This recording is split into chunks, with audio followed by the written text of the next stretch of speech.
Good evening, Odyssey listeners, and welcome to another episode of Doctor Who Audiophiles. I'm Jarrod, and this week is a little different because I don't have Danny and Cortina here with me, and it would be really, I don't know, boring if I sat here and talked to myself for a half hour, but very fortunately, I have quite possibly one of the only people on the planet more qualified to host this show than I do. This person is an archaeologist, time traveler, queen of Big Finish, if I dare say, but I know them more importantly as the best Scrabble opponent I ever had in my life. That's Miss Lisa Bowerman. How are you, Lisa? I'm very well, Jarrod. How are you? Nice to see you. Nice to see you. It's been too long since I've... A long time. It was one of the Gallifreys a long time ago, wasn't it? Yes. But fortunately, I think we'll be seeing each other in a couple months in Pensacola. Yes, we're going out in February. Really looking forward to that. That's fun. So you've been busy. I'm not kidding when I say that you've become the queen of Doctor Who audio. I mean, I don't think there's time for me to list everything you've either acted in, directed, helped write. How did this, what became was supposed to be really a one-off thing in a basement recording a Benny audio, turn into a career? By accident, I think. I mean, obviously, it's been pretty well documented that, I did Doctor Who on TV at the end of the Sylvester McCoy era. Right.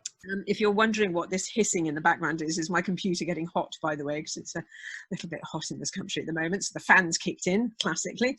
Yeah, we're having a heat wave over here as well, so it's all over. Yeah, we're having a mini one here. Britain only has mini heat waves. Anyway, to cut a long story short, I did a video called "I Was a Doctor Who Monster," and the chap interviewing me was Gary Russell, who was in at the very beginning of Big Finish as a company. And it was before they had the rights to Doctor Who. And I don't know whether some of your listeners will know, but Bernie Summerfield was a character created as a companion for the Seventh Doctor, Sylvester McCoy's Doctor, in all the new adventure novels that Virgin Publishing used to publish. And obviously at that point, nobody had the rights in the BBC for Doctor Who. It was a bit of a, I think the BBC sort of is a bit of a dead duck anyway. They call them the wilderness years after it finished in 1989. Yep. I mean, I think the guys at Big Finish all knew that there was still a big market for people who had either been in Doctor Who or for Doctor Who related stuff. So they fell on the character of Bernie Summerfield, who'd been particularly successful for Virgin Publishing. Obviously, after they'd lost the rights to do the Doctor Who books when the Paul McGann movie came out, they kept the character of Bernie Summerfield on because it was actually created and owned by Paul Cornell. Yep. So they got the rights from Paul, and I don't know whether they had any great expectations that they were going to get the license for Doctor Who at that point. But they very cleverly adapted some of the Doctor Who New Adventure novels and took the Doctor out but kept Bernice in. Right. And as it turned out, we were very lucky because we had Jack Rayner, she is a fantastic writer, adapting the first ever episode. It was an adaptation of a novel called Oh No It Isn't, Yep. which was a bit of a bonkers story to start with because it was all a bit about pantomime. So it was all about panto. Yeah, it was completely upside down. And in fact, when I went to audition for it, because somebody had suggested to Gary that I might be quite right for the part. I think originally, I think it was based on Emma Thompson, actually, in the Tall Guy. And I went along. I'd met Gary when I was interviewed by him a while before. I went to Nick Briggs' front room with a microphone strapped to an uplighter and a very odd script. Got the gig thinking it was only be a couple of weeks maybe, and that would be it. You know, fanboys in the basement with a Casio recorder. And then, talking about little acorns, the year later the BBC heard the audios. I have to say the post-production was fantastic. Alistair Locke was our editor. And of course, you know, I mean, digital recording was pretty much in its infancy then. All I remember, I was used to very old-fashioned radio recording with one microphone in the middle of a room, and you'd have to bring your hard-bottom shoes and do choreography around the microphone. Whereas we just were all around this one microphone with Alistair sitting in a corner with a DAT machine, a digital tape recorder, and I thought it was going to sound rubbish, but when I got it back, it was absolutely fantastic. So, I cut a long story short, BBC heard them, gave them permission to apply for the license, which they got, and here we are today. Well, technically 21 years later, but obviously 20 years later for Big Finish for Doctor Who, and celebrating the most amazing company. And still going strong for you. I mean, as we're recording this today, they announced your next box set coming out. Yeah, I mean, I'm amazed. I actually thought once they've got the Doctor Who license, that would be it. That would be bye-bye Bernice, you know. Right. And I think that they were throwing me a couple of sops by saying I could, you know, direct a couple of episodes. But of course, you know, it's like the holy grail to those guys. They're not going to suddenly, you know, give it away to some girl who doesn't know anything about Doctor Who. So, but it was Gary Russell who I really have to thank, because he really championed keeping Bernice on. And in a way, she's weirdly become this kind of talisman for them, you know. Obviously, you know, although it's not all in audio, although I literally just recorded them at the beginning of the year or last year as short stories. We have you know, some books published as well during the time at Big Finish, and people like Rob Kierman and Stephen Moffat wrote short stories for Bernice. So she was a character that weirdly caught the imagination, and I think she came along just at the right time. And obviously, you know, she's not in the mold of an old-fashioned companion. She was very much of her time, and I think on that basis she survived amazingly, and I feel so grateful to have had so many good producers who sort of understood the character and ran with the baton, really. I'm still waiting for the inevitable box set of Life During Wartime, because that novel, even though it was short stories, was amazing. Yeah, absolutely. I don't know the plans on that. I have heard things on the grapevine, but I don't believe anything until I, you know, sign on the dotted line. But I mean, it's been great actually reading all the Big Finish novels that had been out of print, because obviously I used to come into studio and things happen and nobody had told me, you know, oh, I'm having a baby. Oh, it's half dog. You know, who'd have thought? So that was a bit of a surprise. Not only did you have a half dog baby, you had a half dog baby in prison. Oh, yeah, absolutely. So I go, when did this happen exactly? You know, but now I know. Now I've read all the books out loud. You know, I know what's going on. Yeah, and it's all wonderful, like the Bernice stuff, because sometimes when you think about a spinoff of a spinoff, yeah, which is what it is, you think that quality is just going to be a little shoddy. Oh, yeah. It's been wonderful this entire time. I know, and what's so brilliant is all the producers have had a slightly different take on things. Obviously, the early days were the adaptations, then we had the single dramas that were all original, then we had the box sets, and now, of course, we've gone in initially with the box sets with the New Adventures with Sylvester for a couple of box sets. Now we're with an alternative Doctor in the form of David Warner, so you can't really complain, can you? Yeah. Now, before I knew that you, or should I say after I knew you were coming on here, I went on to the Book of the Face and posted in one of the Big Finish groups and said, hey, does anybody have any questions for Lisa while she's here? And you just hit on one of the questions that one of our people had. And it was really simple. What's it like working with David Warner when he's playing the Unbound Doctor? Well, I might be biased, but, you know, let's be honest, he is one of the actors of his generation. I mean, the opportunity, regardless of how well I know David, you know, right. He's sublime to play opposite. And also I think they've written very well for his particular Doctor. And I think the dynamic between Bernice's character and that particular Doctor's character, I think works fantastically. And it is, I know it's an overused word, but it really is just fun. It really is. It's very easy to bounce off David as an actor, because he's so easy to play opposite, you know, and it's just great fun and wonderful. You know, it's why I go to work every day if I can. Yep. So another weird question. What's your favorite biscuit? What my favorite biscuit? Yes. My favorite biscuit is a dark chocolate ginger biscuit. Nice. So I want to bring up something else, not just Benny, but Ellie the barmaid from Big and Lightfoot. Oh, really? I have just probably as many questions about Ellie as I do about Benny. That really touches me. I love that series so much. And it's really sad that, you know, unfortunately, due to the passing away, that we can't see anymore. I keep hoping that we'll see Ellie and Jago pop up in Paternoster at some point, because they are right down the road. I mean, that's the thing with most things. You know, I don't know how licenses work. I don't know how rights work. I don't know what future plans, especially when I have no control over these things. Although I've worked for Big Finish for a long time, I'm a hired hand. You know, I'm not a decision maker. And before everybody's sort of shrugging and scratching their heads, going, "What are we talking about?" is actually the series Jago and Lightfoot, which which, as you know, were the characters that were in Talons of Weng Chiang back in the 70s. And starring the inimitable Christopher Benjamin and the now late and much missed Trevor Baxter. And we were so lucky. We started, as you probably know, quite a few years ago, I suppose 8 or 9 years ago, with that little companion chronicle called The Mahogany Murderers. And I think David Richardson and Jason Hegederi knew it. And even when David and I were in the studio, the moment that Chris and Trevor started, it was almost a no-brainer not to carry on. Right. It was theatrical gold dust, and you don't throw those opportunities away. You know?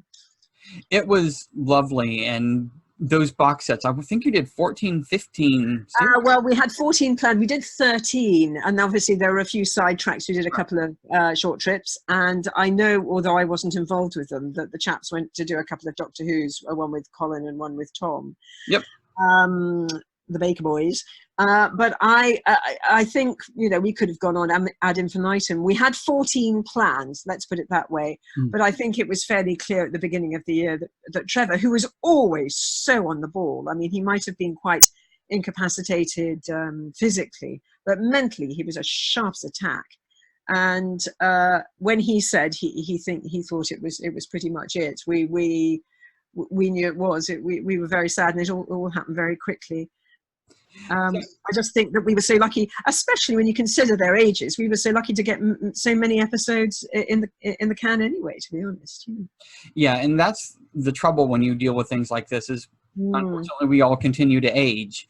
Yeah, and it's not even the ones you expect to pass away. You know, it's never in chronological order, let's be honest. Right. So, you know, it's although it's a fate, really. You know. One of our fans wants to know how you've managed not to age for the last 20 years.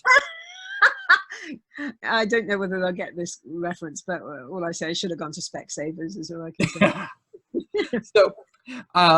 So somebody asked, when are we getting an Ellie the Barmaid set?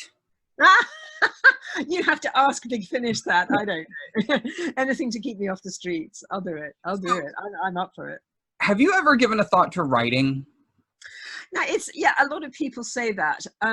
I know my limitations, to be honest. I think when I read a script, especially when I'm directing, because I'm looking at it from an actor's point of view, I think I know how to read a script. And certainly on the day, I never really give lots of notes when I read scripts when I first get them through. This is from the directing point of view. And on the day, it really is just a case of syntax. It's a case of a turn of a phrase, if you need to put a comma in because the sentence is too long, or if there are any anachronisms, that sort of thing. I know that I'm not a writer. I know a good script when I read one, and I know I can probably take a decent photograph and do a funny voice. And, you know, I get an instinct maybe for putting an audio together directorially, but I know that I'm not a writer. When I see good writing, I go, I wouldn't even know where to start. I could, you know, I don't like to say I can improve on things because I can't, but there are, you know, you can tweak without damaging what some of these, and some, let's be honest, some of the writers that Big Finish have are fantastic. We're so lucky to have such a great stable of people, you know. A couple weeks ago, we had Dan Starkey on the show, and he complaining about his own writing prowess, about putting some words into his mouth that he would then have to say as Strax. That was a little... Well, you know, I've done one of Dan's scripts. I think it was a short trip, and it was excellent. So I don't know what he's talking about. You know, he's a bright chap, Dan, very bright and very clever. As are, you know, a few of our, you know, actors who write as well, people like Jane Slavin and Steve Fuel, he writes. Obviously John Dorney, you know, and we've got a lot of people who come up with terrific scripts. Steve Fuel, that's somebody else that's been around since the early days. Yeah, well, he was. In fact, when I first got the job, he was a mate of mine. He very early on recommended that I should go for Bernice because he'd read all the novels even before I, auditioned for the part. So he gave me a bit of background, which was really sweet of him. And then when I got cast in it, I've still got the postcard saying, I think it was actually printed in Simon Gurrier's book about the history of Bernice. And it was if the character of Jason Kane or Chris Credge comes up, please put my name in the hat. And I did. And Gary had the foresight to actually cast him. He's a much more of a Jason than a Chris. Yeah, I think you're right. And also I got to, interact with him far more than I ever would, and he's a very old mate and he's a superbly good actor. So again, very lucky. Yeah, I was able to help proofread the inside story, Simon Gurrier. Oh, wow. It was very daunting back in the day. Yeah, that's a big book. And Simon's ear and eye for detail is amazing. Very lucky to have him as a producer. I was actually just talking to him the other day and mentioning that book's due for an update. It is actually. It is. I know. So, a little extra pamphlet, Want to get some more questions from the fans. Okay. What's the biggest similarities and differences between you and Benny? I don't drink as much. Okay. Actually, to be honest, we've wheeled back on the drinking a bit over the last few years. I think there comes a time when characters have their tropes, and hers was, wisecracking and drinking and having a flirtation here and there. And I think there has to be, if you're running a series for that long, you're not going to throw the baby out with the bathwater. Right. But there are times when you just have to key it back a bit because it becomes quite dull. So in terms of that, no, I barely drink actually, so that's not something. And I don't tend to. I'm not an archaeologist, but apart from that, I don't have a half dog child either. Well, I was about to say, as a character, I would say after Peter was born, yeah, he became more of a recovering alcoholic than the raging. Exactly. I mean, yeah. She grew up. I mean, that's the joy of this series, is that she hasn't become static. Her character traits, although they're fundamentally the same person, they are honed and the edges are taken off. And she's experienced now, and you cannot keep a series going for that long thinking you can use the same old gags. Question from a guy named Eric. Now, this is how you can know your fans. Is there any hope in hearing more from the Legion/White Rabbit crew? You see, I'm going to refer back to an answer I had earlier, is that because I am a hired hand, I have no idea what plans there are. I do know that we're licensed for another few years, which is very encouraging. So what I can say is never say never, but that is purely up to whoever is producing. I'm hoping James will continue as producer, James Goss, because the boy's a genius. And I love his ideas, and there's no reason in the world why not. I don't know. This is it. I turn up. Her middle name is Surprise, and it really is. And so I go, where are we going? Oh, that's a surprise. So, in regards to directing, yeah, what's been your favorite? I don't want to say release, but line to work on or to direct. I think you're going to know the answer to that, which is, of course, Jago and Lightfoot. Yep. I mean, to have the opportunity, I know we keep banging on about it, but to have the opportunity to work with two sublimely good actors of that experience. What was so brilliant about doing it with them is that when I was casting, because each director does their own casting for Big Finish, and obviously I've been around a long time, and I'm a bit like a kid in the sweet shop now, because the news about Big Finish has spread so quickly amongst the industry that quite a lot of people want to work for us, despite the low wages and the good lunches, and those lunches are legendary. Oh my God, I know. It's like a drinking game, I know, but if everybody mentions it. But if you get an actor into because we don't just use Moat Studios, obviously we go to other places, but when we go to Toby's and people say, I've heard about this lunch, and they look at the sort of cupboard that it's meant to appear from, they have no great expectations, and watching their jaw drop when the door opens is it's pretty good. But no, in terms of, what was I saying? Oh yes, favourite lines. When you ring up agents for actors and you just say Christopher Benjamin and Trevor Baxter, you can virtually, your Rolodex, as they say, is pretty much open to any actor you like. So the fun of presenting good actors with good scripts, with great two leads is just, it's like, you know, party time, and I loved every second of it. And I was very greedy, obviously, having the Ellie to play as well. So it was just terrific fun. So as we're recording this, we are coming off of the big 20th anniversary of Doctor Who weekend that Big Finish had. Mm-hmm. And you were in the big 20th anniversary release. I In a was. wonderful little story called Lies in Pieces. Yeah. What was it like with Alex Kingston, with River and Benny coming together at last? Because that is a question I can't answer. Many people think that, you know, that Benny inspired River. It's a question I can't answer, and I don't know whether I'm allowed to say this. You can edit it out. We've never met. Oh, okay. Think about it. So that actually makes that little tidbit makes that release all the more interesting if you weren't actually together recording it. Yeah, I've never met Alex. Oh, I know, tell a lie. I met him very briefly at a convention years ago. I was the same way. She was in Florida and did a one-night event here with us. Ah, right. And it was wonderful. But yeah, I'm sure. very interesting. It's so weird. It's very difficult because you want to say, yes, it was fantastic. But of course, she's a terrific actress. Right. You know, I did the whole play on my own. And it's very strange because you don't get an idea of, you have to, that's where your technique kicks in. You know, you have to really think about, you must almost hear her voice in your head. Although you have another actress with you doing the lines, you have to think about the way that her character would respond to you. And obviously, you know, I've watched enough of her on television to think, oh, that's probably how she'd do it. And the same way with the doctors later on in the stories as well. So one of the things we do on the show is we don't pull punches. That you would have, if you would have not told me that you weren't together in a booth, I would have never known. Well, that's my job. Right. That's the job of the editors. They are it shows how much Big Finish has grown as a company, because to call a spade, back in the Excellus days with Tony Head, you could tell that he was talking to nobody back in Well, I worked with Tony Head. I was talking to him.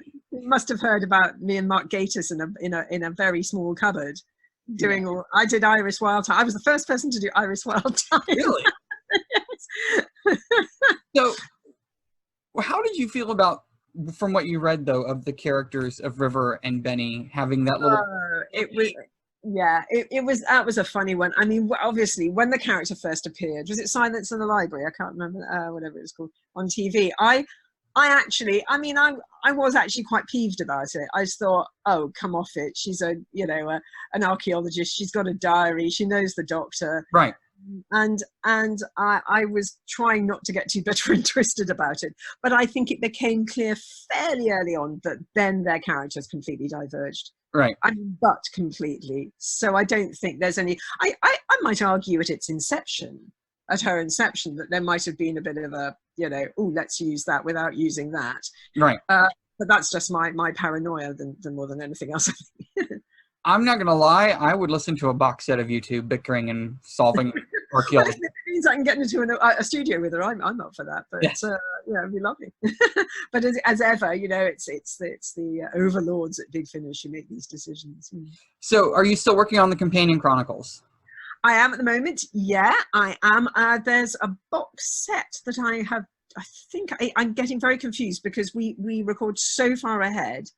And obviously we're just doing the first two Doctors with the box sets. I know I think we finished, let me just think about this. I'm just thinking of the last edit I've had. I think we finished the first Doctor box set. And then there's another one coming out, but we're kind of recording them all at different times. I think I've only got one more left. But again, it's actors' availabilities and all that sort of stuff. So we have to be very dictated to by people's availability. So, but I have to tell you, these last two sets that I've done, the scripts have been absolutely wonderful, especially the one I think is coming out soon with, I think it's Caroline Ford one. There are some seriously good stories in them. Very good. And, we're so lucky to have, the actors. There have been some great ones, and we've talked about them before. Simon Gurrier, especially. Oh yeah. He's kind of, but you know, everybody. I don't.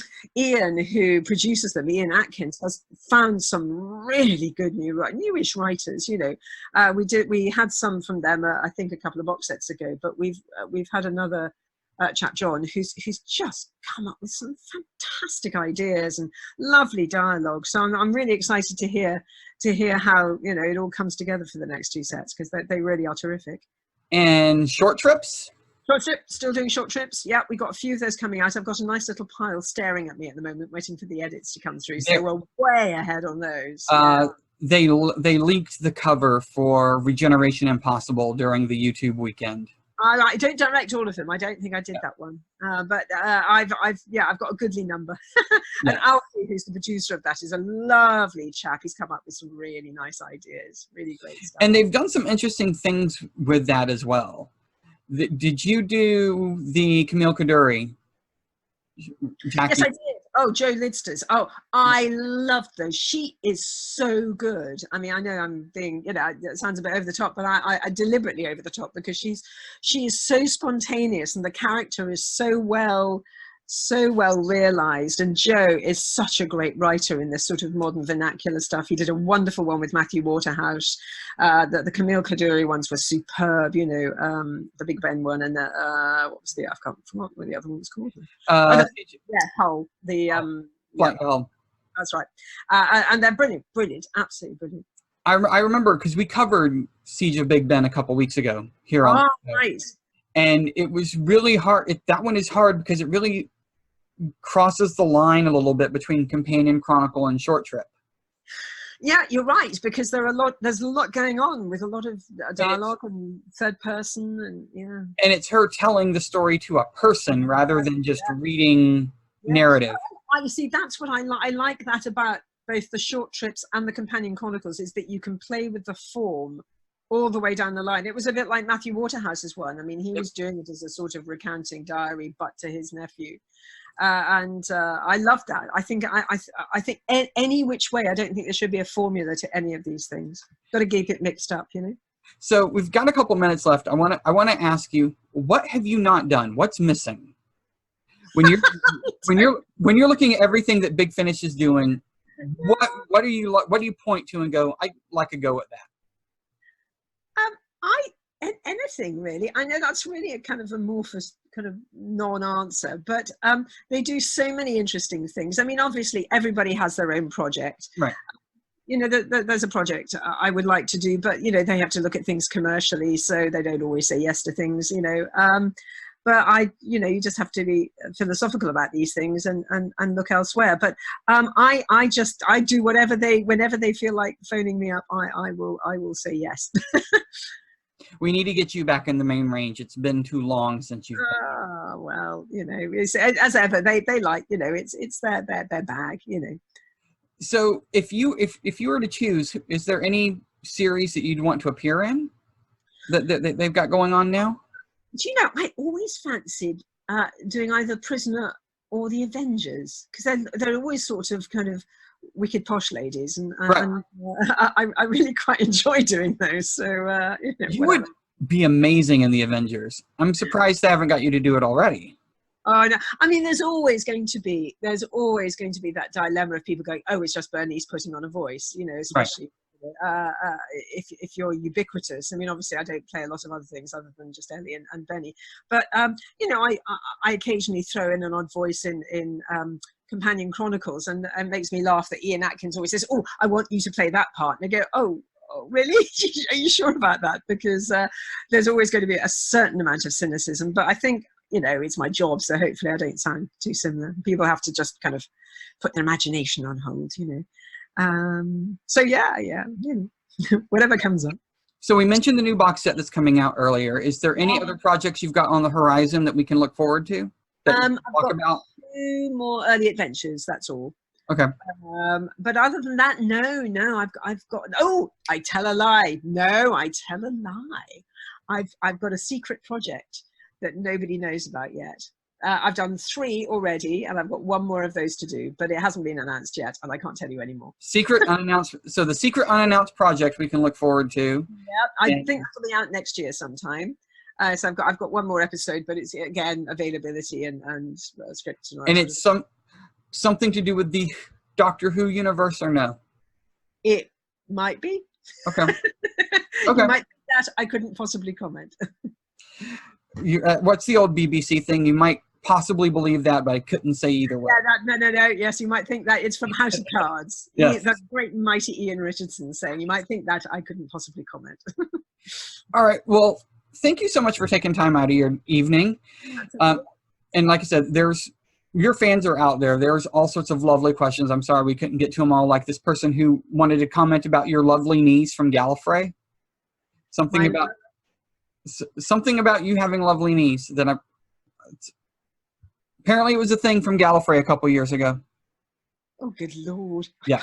Oh, I can't remember. Yes, I think there was somebody made a faux pas and it made me really laugh. I can't remember now. But anyway, yes, lovely.